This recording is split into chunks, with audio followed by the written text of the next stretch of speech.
Welcome to Coffee with the Mayor. I am Trissa Aronson from the St. Lucie County Chamber of Commerce. It is our pleasure, our honor to facilitate this event. I think we do it now every second Tuesday of the month, and it's free. It's open to the public. It's the third Tuesday. I'm getting the hand signal. It is the third Tuesday. Just yell out the answers if I get it wrong. I will admit to it. So it's the third Tuesday. We do it right here at City Hall. It's free. It's open to the public. We throw in coffee in Danish. It is sponsored, as always, by Mid-Florida Credit Union. Our partners over there, Shrita Walker, has sent me a new guest today. His name is Dan Gaines. Welcome. Yes. Thank you. Good morning. Welcome to the show. It's good to be here. So you are a new face at Mid-Florida, certainly to our viewers, so you're going to have to tell us what you do over there. Well, thank you so much. Thank you for the introduction, and it's nice to be here. Thank you for the invitation, and shout out to Shrita Walker for inviting me. So I just started with Mid-Florida about a week ago, and I work with Freedom Financial Group.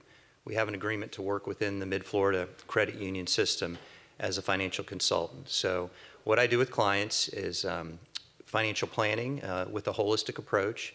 So we have our credit union members, and if anybody wants to do any financial planning, insurance, long-term care, 529 college savings plans, 401ks, things like that. So, you know, the credit union takes care of all the banking side, and I take care of all the investments and financial planning. And this is kind of a typical model of a lot of credit unions and banks because they want to be full service and offer that. So you're here local, though. That's sometimes unusual. Oftentimes the financial planner or insurance providers are off base, as they say, but you're local. That's true. I'm here locally. I've lived in the area. We moved down here from upstate New York back in 1976, so lived in Fort Pierce. So I currently live in Tradition. I've been a financial advisor for about, 23 years now. Okay. So, so I am close by. So we have 3 offices in St. Lucie, one in Stewart that I'll cover, one up in Vero Beach, and one out in Okeechobee. So 1976, so you're basically a native. Pretty much, yeah. I mean, we were incorporated. I know Patricia Christensen will fact check me, but in 62, right? So he's been 61. See, I knew she'd fact check. Yeah, there was nothing out here when I moved here. This was all like I know. Grassland, palmettos. Tradition was like a dream. It was. I mean, at that time, I don't even think the road, St. Lucie West Boulevard, didn't even go that. Well, they had a General Development Corporation. Some people may remember that. So they had a lot of abandoned roads when GDC left, and so that's how I learned to drive a car and everything out in those abandoned roads at GDC. Yeah. Where are you from in upstate? Well, my dad was in the Air Force, so we lived up in Rome, New York. They had Griffiths Air Force Base, which is no longer there, but that was 1976, and then we moved down here. And so I've been here ever since, went away to college, but then came back and lived here on the Treasure Coast for quite some time. Now, if you are a Mid-Florida client and they would like to look into financial planning, how does that work? What do they do? Do they make a referral? Can they contact you directly? Yeah, that's a great question, Teresa. So what they would do is that if, say, Shrita was in the office or one of the our client or one of our credit union team members was there, and they expressed interest to meet with me to do some financial planning and investments or insurance, they would just ask the team member to set up an appointment with the financial consultant, and I'd be happy to meet with them. So it's a referral process. Okay. And is there an advantage to being a client of Mid-Florida and rates or anything like that with your products? Well, I like to say I know they have advantages with the rates at the credit union, but I have different things that are available. Tax-free rates, annuity rates, things like that. So it just depends upon what the client is looking for. So I always act in the best interest as a fiduciary to make sure that I'm doing what's best for the client. And do you have a website of your own that we could give to our? That's great. Not right now at this time, but I think we're working on it. But Freedom Financial has a website, and then I think they're going to eventually have a connection to a link. Your local agent. That's correct. Yeah, perfect. Freedom Financial. Very good. Freedom Financial Group. Well, it was nice having you on today. Thank you very much for having me. Coming down, Shrita. Thank you for bringing us something new, because this is sort of new to the local area for Mid-Florida. We knew they're full service, that's for sure. Definitely. So. And congratulations on your new position. You picked a great company to work with. Me too. I'm very excited about it, and excited with working with Shrita. So. All right. Well, we're going to take a short break, and then we'll be right back with, of course, our Port St. Lucie mayor.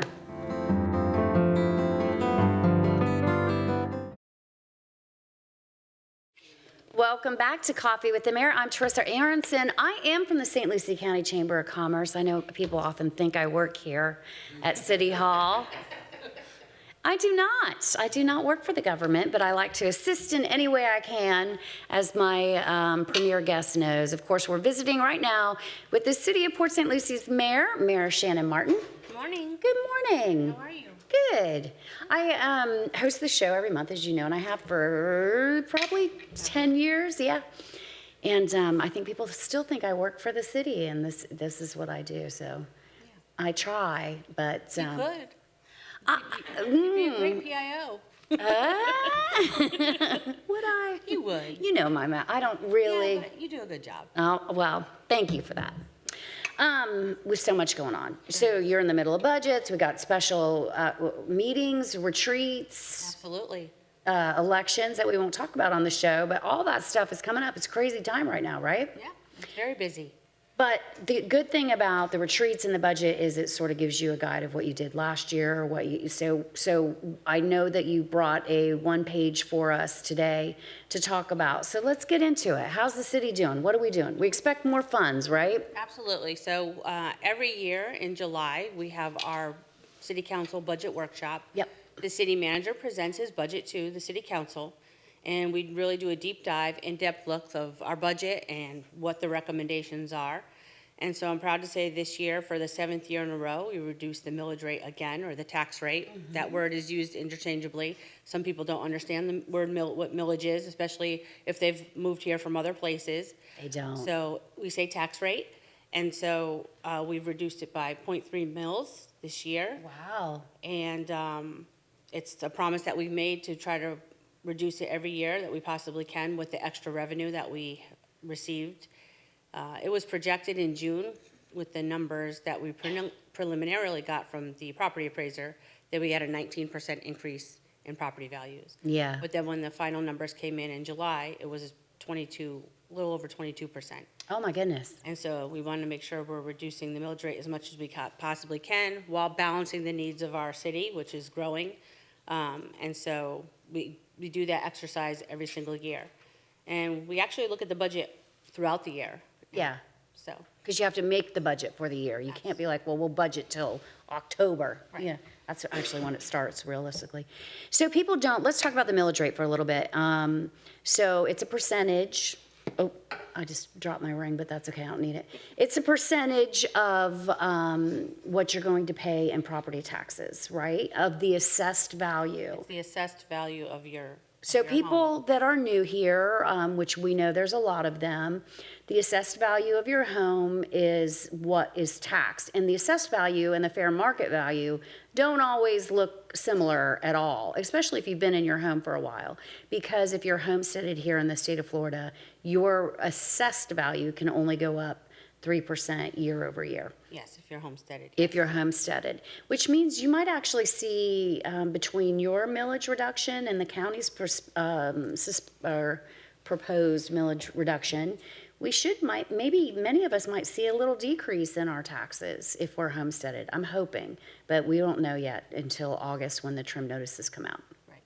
You should see a little decrease on the city side, and it's also important for everyone to know that there are several taxing authorities on your tax bill. Mm-hmm. The city of Port St. Lucie, we control 2 line items on the ad valorem portion of your tax bill only.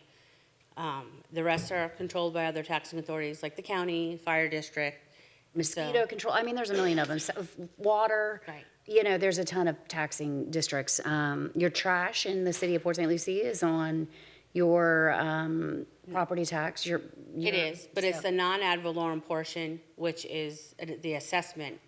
And the difference there is that the city collects that portion. And gives and it then away. we give it to the vendor. Yeah. To pay the vendor for the service. Right, so it's not really tax, because it's non-ad valorem, it is actually just a payment for services. Yeah, it's an assessment fee Yeah. for services. So the trim notices are coming out in August. That is what they suspect your taxes might look like. Yes. Those are not your tax bills, so anxious to see it, because we're in. They should be going out, if they're not already out. They usually go out the middle of the month, and we're right in the middle of the month right now. Yeah. So the property appraiser sends those out. It's also important to note that the property appraiser is the one that assesses the value of your home. Yeah, I'm going to actually have her on my Coffee with the Chair show. I think I usually have her in August. She's going to be at a couple of our events to explain all that stuff to people, because if you're not happy with the assessed value, you can challenge it. You need to make sure you're homesteaded. Lots of stuff, options you can do there. So, but anyway. The other thing that we did, residents asked lots of questions about getting a refund for the poor solid waste service that we've had. And so the city manager was able to take $3 million out of the extra revenue, and we divided that by the 81,000 and change households that we have. So everyone will get a one-time solid waste credit of $36.76. On your tax bill? It'll be, the lower amount will be on your non-ad valorem portion of your tax bill. So you'll deduct that from It's gonna next be- year's fees? Yes, it's gonna be basically. deducted. So instead of 416.21, it'll be down to, let me just make sure I have the number right, 379.45. Okay.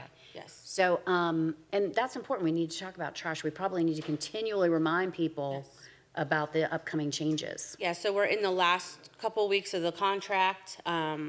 We are in transition. Everything is going smoothly so far. We have gotten great updates from FCC. There's nothing that we know of that will prevent anything from going forward as smoothly as it possibly has been. And so FCC is assisting us. They have 4 trucks out right now. As they get more in by the September 5th start date, they're going to continuously help us out, because we do have concerns of the backlog that is still occurring. Sure. Our city trucks are still out there every day, assisting and addressing the 1 PSL requests and calls. So we're going to make it as smooth as we possibly can. Want everyone to know that no transition is ever perfectly smooth. The drivers are learning the routes, so we have to give them a little bit of time. Let's all have a little bit more. I know everyone's out of patience. We need to have a little bit more patience. I know, it's hard. It's hard, but the transition is happening, and the carts are being delivered as well. Yeah, I was just going to ask you, when should we expect our carts? Because I haven't received them. Is there a date that we should have them by? Yes, you'll have them by the end of the month. The east side of the city was started first, and so that's east of the Turnpike. And so the west side of the city will be getting their carts very soon, and throughout the end of the month. And then we'll pick up assignments of day, probably September-ish? Well, those are already out. We have the Okay. maps out. We've already shown the maps to all the residents. We've been answering questions as to when the days are. Your garbage, your recycling, because recycling is starting up again. There's been a lot of questions about that. It is starting up again September 5th. Your garbage, your recycling, and your yard waste will all be picked up on the same day. Okay. 3 different trucks, but on the same day. And I've missed that map. I don't know my assignment yet. I feel out of the loop. Where do we go to find that? On the City of PSL website, /solid waste. It's cityofpsl.com Yep. /solid waste. Solid waste, got it. Okay, I'll go check it out today. Make sure I know. All right. What else we got going on? So I also want to talk about the fact that we are adding more positions as a result of the city growing. So we will be adding more positions to our utilities fund, our police department. If everyone remembers, we are building District 5, Yep. which is servicing the west side of the city. And so we were in the 4th year of that implementation right now. And so they also had to do some right sizing in the police department in order to make sure the rank structure was the way it's supposed to be. We are adding people in Parks and Rec because we have several new parks coming online. We just broke ground last week on the Pioneer Park at the port. That was beautiful. And it was really exciting, and it's something that we've been waiting for a long time. Yep. And so also soon, the restaurateur, we should be getting the contract with the restaurateur to build the seafood restaurant over the water there. Yep. So we're really working on making sure that entire area, in our historic homes, the renovation has started there. So we're really working on making sure that entire area is built up, and we're able to give that to our citizens and say, here's your new park. Here are all the things you've been asking for under our strategic plan. Good. We're excited about that. Yep. And the groundbreaking was great. Yeah. So very helpful. And Tradition Regional Park will be breaking ground very soon there. Oh, where's that going? If you go down Tradition Parkway and you go Yes. past the Brennedy Yes. and you go past the Renaissance schools, Yep. keep following the road down about half a mile or so, and it'll be that, So in it that is at location. the end of Tradition. At the end, Okay. yes, in the Western Grove area, Oh, very good. yes. Cool. So. And then for Torino Regional Park, I know we've had some questions on that. We are starting the master plan process for that very soon. That is in the bid process right now, and as soon as we have someone to design build it, we will embark on that public engagement process. Very good. Lots of projects, Yes. yeah. And roads are, chugging along. Yeah. And we're doing pretty good there. We are in phase 2 of our mobility plan, where we've identified roads that we're gonna have to address in the future. And so what we're gonna be doing next is have staff bring that back to us in the fall, probably October, November. And then we're gonna prioritize them and look at which ones we need to do more capacity on, which ones just need maybe roundabouts on. Because the mobility fees really give us that flexibility to be able to use the funds for different things. Yeah, that part about mobility fees I very much like, the Yeah. flexibility. All right, what else did you, I don't want to skip over anything that you Nope. wanted to The cover. other thing I want to talk about, which has been a really big priority of our council through our strategic plan and what our citizens have said they want to see, is our debt reduction. Okay, And so we have reduced our debt by over $400 million, nice. and we're down to $665 million. Now, all of that is not bad debt. I want everyone to know that a lot of that is our utility system. We have to make sure that we have our state-of-the-art utility system. We have to keep planning for the future. When we're planning for our future water supply, we look out at a 50-year planning horizon. So we're always making sure that we're addressing that. And the other good news is that in this coming budget, we are going to pay off Torrey Pines. So that very facility good. will be completely paid off. And we put another $2 million set aside for debt reduction to pay off the Mid-Florida Event Center in 2025. Ooh, that'll be nice too, to pay that debt off. Where are we on Crosstown debt? Well, that's done? No, we're still paying that. Okay. I'm not sure off the top of my head which year that will be done in, but we have been able to reduce the millage there as well as part of our millage rate reductions for the last few years, so, Good stuff. yeah. But that's our goal, is to continue making sure that we can pay down as much debt as we possibly can, so. Yeah. As our population keeps rising, we're just probably going to have to come up with more ways to have resources, but that's good. It's Yeah. good, because we've got to get some of this stuff off the books. Sure. But it's a balancing act every single year. It is, and you're never going to be without debt, right? That's not what cities do, so. No. So I'm on board with that. And- It's nice that Torrey Pines is finally going to be over with. Yes, absolutely. That's the goal. It's, like I said, to pay it down as much as we possibly can and pay it off early if possible. And that's what we're going to keep working on. Good. All right. Anything else you want to cover before we move to questions? Just want everyone to know, with our half-cent sales tax project list, we are on track with that. And phase 2 of Floresta will be starting very soon. And that, we have an oversight committee that looks at all of our projects and makes sure that we're on task, and we are on task. And we're still moving ahead with all of our other plans, our sidewalk master plan, our repaving master plan. We get updates on those at the retreat, or the workshop, I should say. And so everything is running smooth. Good. We have a decent audience today. I'm very excited about that. I don't know if we have a mic for them, but John Pancrest from Elite Electric is in charge of mic duties today. So we will open it up to the audience if they have any questions, and we'll take some from Facebook as well, because we're always Facebook Living it. So let me see if I can read this out loud. I like to read it and then decide if I can read it out loud. Because I'm a good host and I don't want to say anything that I shouldn't say. So this is very much a specific question. Somebody's having a hard time with something that happened on their property, and they're reaching out to you for help. So I don't want to say what it's about, because then everybody's going to call you about if something has happened. Okay. So, but let them know how you can assist them. So if you email me at mayor@cityofpsl.com, I will make sure our staff contacts the party to get our liaison there to help out. Yeah, they're having a problem with a service provider here that isn't the city, not the city service provider, a private provider, and we'll see if we can't help them out in some way.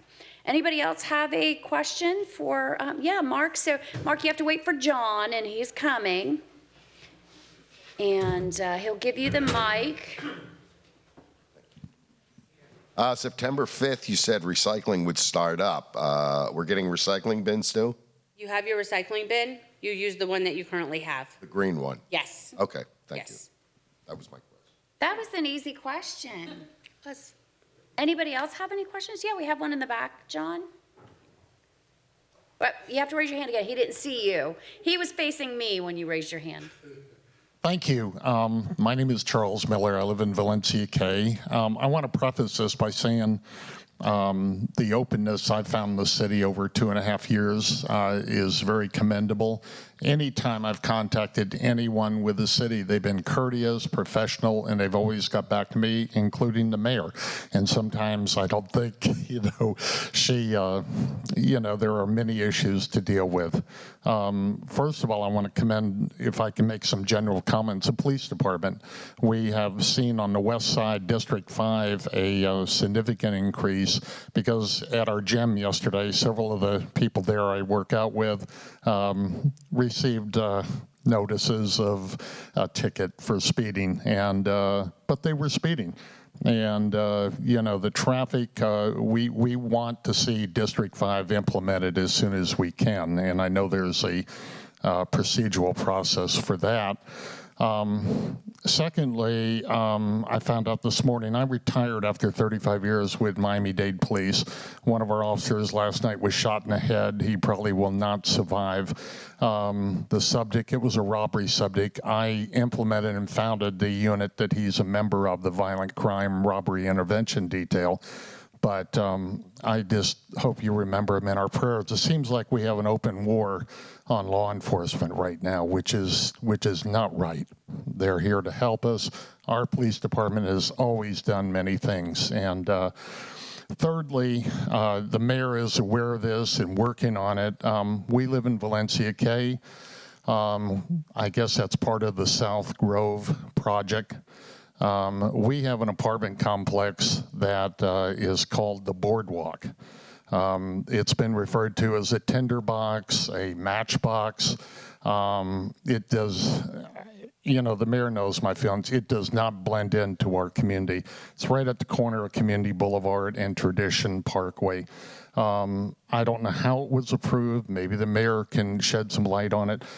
I hope the process to do it, because the other two main apartment projects there, Atlantic Palm and the Springs at Tradition, are well built, well planned. They set back from the roadway.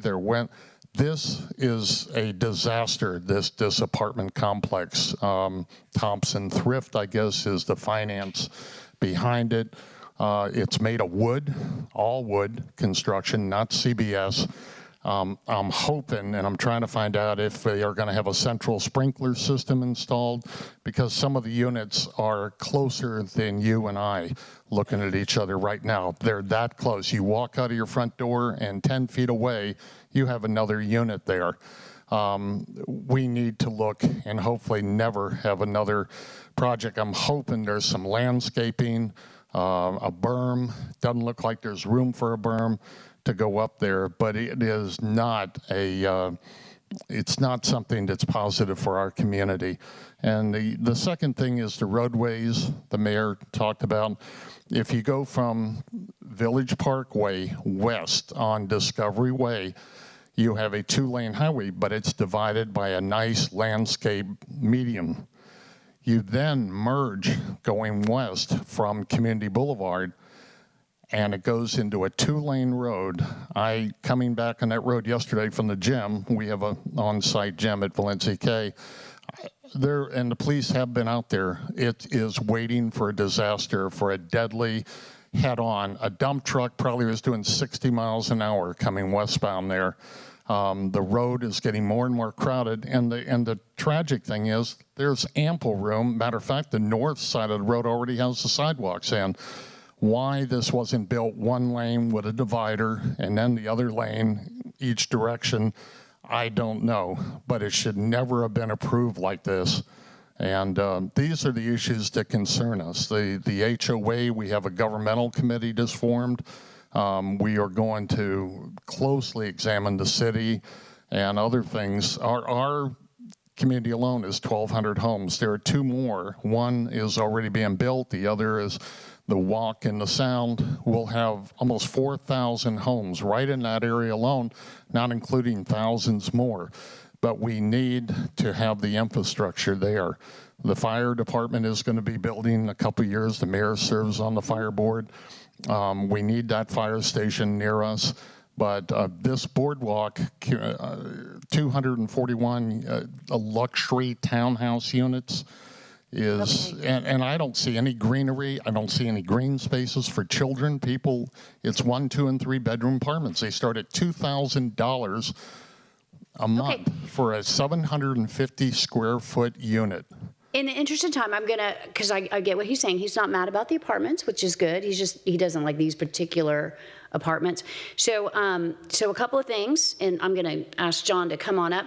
We have something called development review, and if you, it is ordinance related, it is policy related, it is code related, and it is a group of stakeholders. And if you, if we can get your information, maybe Nash or Margaret from my office will grab it. I'd love to come out and talk to your community a little bit more about that. But I do want to, before I let you answer this, I do want to preface it by saying there is something called the Florida Building Code that we have absolutely no authority over. And so it must meet Florida Building Code, and it is not required to go beyond Florida Building Code, which it must meet. Right, we follow the Florida Building Code. Joel Dramus is our senior building official. Every single plan that comes in through building, once it goes through planning and zoning, is reviewed by our building department. Everything is inspected by our building department. There are several processes that they go through with regard to inspection before a CO is given. I am aware, Mr. Johnson, of your feelings on the boardwalk. I did have some concerns about the landscaping and design standards, because we have design standards. Yes. Tradition has design standards that are over and above our city design standards. So, and they have to meet those too? So I did ask our Assistant City Manager, Teresa Lamar Sarno, to take a look at, go out, take a look with some of the planners and to check the design standards and what's being done right now and the landscaping against what is in the code and what was in the plan to make sure that they're meeting what they're supposed to be meeting. I talked to her about it last week, and her team is on it, and they will get answers back to me very soon. Good, because that's really the only authority you have is design standards, and which in landscaping fall under city policy as well. But anything beyond that, you really have no control. Even if the council person doesn't like the project, doesn't like the look of the project, hates the project, you really have no authority to deny the project if it meets your standards, your building code, your design standards, your landscaping standards. If it meets that, you really don't have a lot of authority to say no, to be honest. We have to follow the comp plan. We have to follow zoning code. We have to follow the DRIs that have been in place for many years. Absolutely. We look at everything when those applications come before us. But we do have to follow our codes, and we have to follow the DRIs as well. Yeah, it's an infringement on property rights. If you say, I don't like your project, you can't build it here. So as long as and maybe it hasn't met your design standards, and there could be some serious repercussions there. There could be some outs for you guys if it does not meet your standards. But other than that, your hands are tied to some degree. Well, and we are looking at it. I had Teresa, like I said, mention it to her. She's going to take a look at it and you'll keep him apprised of what comes of that. Yes. If the design standards are bad, yeah, we'll definitely take a look at that. The mayor has communicated that with me. Good. I looked at that overall site plan. I would go, and then I looked at Atlantic Palm, and I looked at the Springs, well-designed, set back. They can't hear him. They cared about the community, and then I looked at this. It would raise alarm bells should go off. So I run into that too. I run into that a lot, I gotta be honest, but there is no Florida building code or building standard that says you have to care about your community. I'm sorry. There just isn't. Do we want good partners that do? But that is not a prerequisite for building your project. Well, and many people don't like the fact that stick-built or wood-built frame is Still allowed. Yeah, that's Florida building code though. But it is allowed. It's allowed. And I questioned it. There were some apartments going up several years ago, and I did not know that stick-built was allowed. I assumed, because it was Florida, That it wasn't, 'cause that it was a it had to be hurricane. concrete block. Yeah, I get And I it. immediately got with Joel, and he educated me on that, so, but. Yeah, and I get that because you think Florida, hurricane codes would prohibit it, Yeah. but it does not. And it would be beyond your authority to prohibit it here locally. To be honest with you, you can't mess with Florida building code. They'll come after you. We got another question, and I'm glad that you guys are communicating. I'm glad that you recognize that the mayor is very open and is trying. And I've got to be honest with you, I've seen the council not like projects, and I get why they don't. Projects that they feel the person is not community conscious.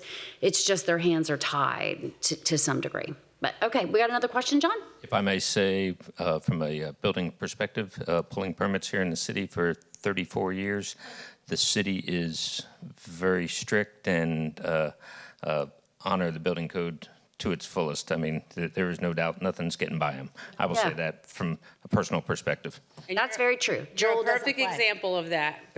Because, yes, you've been in business a long time.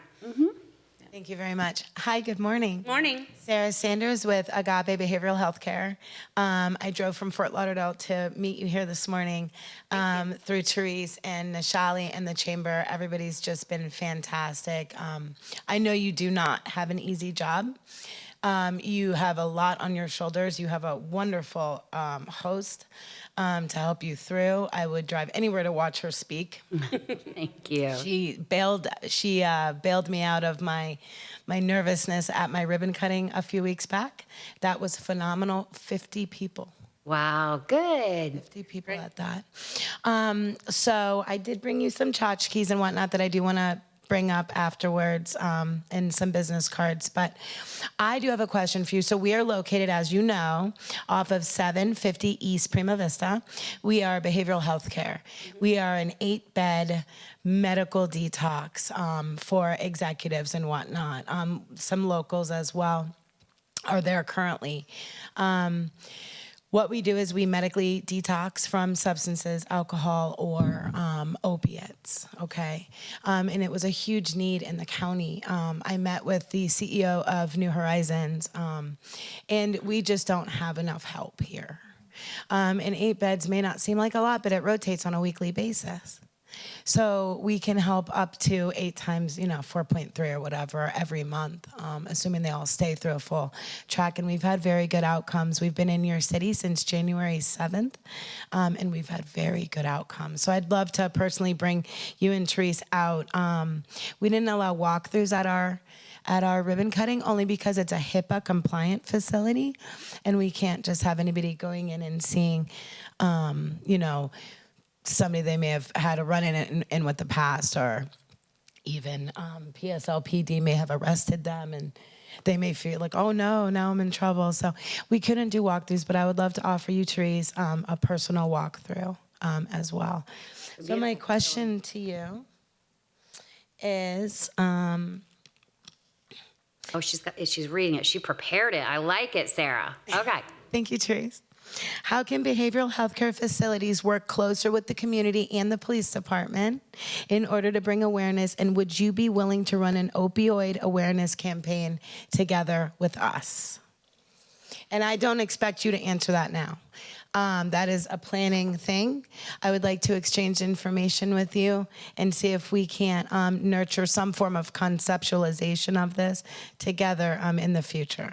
So I'm just putting that out there. So some people don't even realize that your husband is a proud policeman for this beautiful city and has served it, quite a long time. So she's right on the front lines of all of that. Wow, okay. But yeah, so that's something we'll have to look into. I know there's a new state-funded opioid crisis team not team really, it's sort of an advisory group that has task just force? formed here, yes, in St. Lucie County. So I'll get you some more information on that. It's a career source and some of the stakeholders that are really just getting started up with it. So I'll get you some information on it. Thank you, Therese. Thank you, Mayor. Yeah, no problem. Community partnerships are always very important, and so I'd be very happy to have a conversation with you. I appreciate that, and we're willing to sponsor events and do what we need to do also to help out the city. And I really enjoyed your opening speech and what you said, and I'm excited to hear more. Thank you. Thank you so much. Perfect. Anybody else have any questions? Wow, that was a good crowd though today. Yeah. Facebook is very quiet. It's unusual when you can respond. They're very quiet, right? Yes. Okay, John, we got another question right next to Sarah. My coffee's very cold. Question. Hi, good morning. My name is Samantha Kalb. I'm with Next Home Treasure Coast Realty. So quick question, we get asked this a lot. I know you kind of touched on it, but is there a mass plan for streetlights, sidewalks, and is there going to be a future plan for affordable housing in the future? So sidewalks, yes, we have a 10-year master plan for sidewalks. They're on a priority list that we work on all the time. We use city funding, we use TPO or Transportation Planning Organization dollars. We get grant funding from the state. We leverage all our resources to address sidewalks.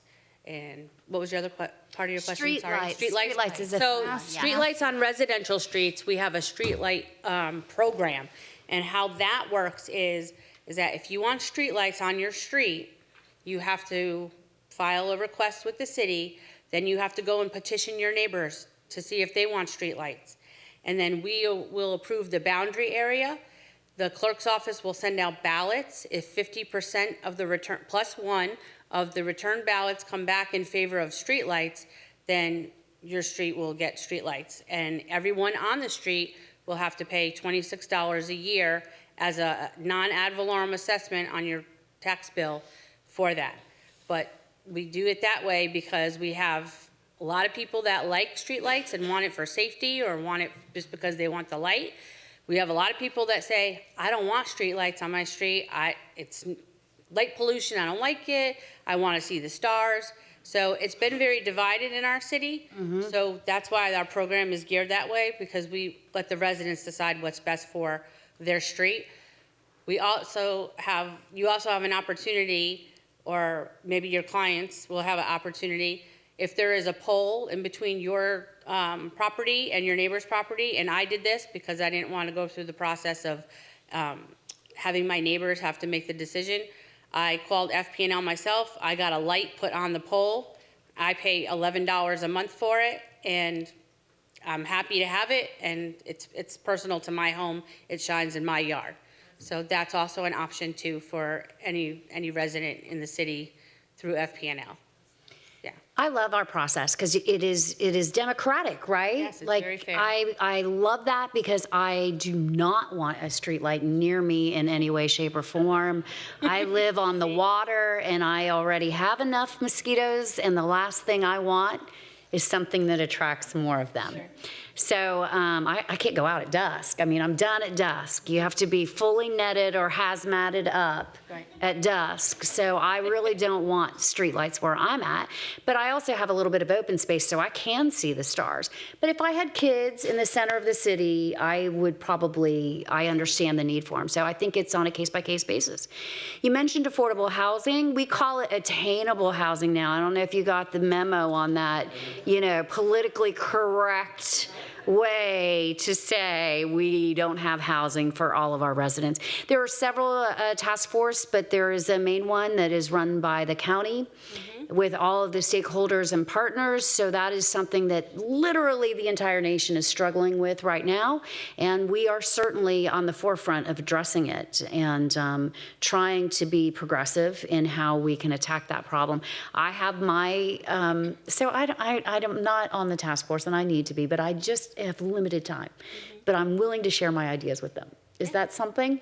Sure. But yeah, I think you need public-private partnerships, and you also need a bigger range. So it's funny that he mentioned that some of the condos are being built probably out of wood. Some are concrete, more durable. There should be a differential in pricing, right, based on that. But right now, because we lack so much, it's square footage price. It's not like this is a better one than that one. And we need more options. We need a variety of housing options here, and that's what we don't have. And so the city partnered with Fort Pierce and the county on an overall countywide housing needs assessment. That's being done right now. Also, we have an affordable housing advisory committee in the city. We also have city lots that we surplus from time to time. And so we built 6 homes recently and turned them over to the Community Land Trust Program. And that gives people the opportunity who meet the criteria to get into home ownership. And I think some of our newest residents and homeowners are just getting into those homes right now. And we're going to do everything we can to continue that program, because we're never going to be able to really catch up because the need has happened so quickly in such a short amount of time. But we're going to keep chipping away at it and doing everything we can to address it. So I was in New York City over the weekend, and we took a little tour on the Circle Line, as most people do, and they were talking about their issue with attainable housing as well. I mean, it's a national issue, right?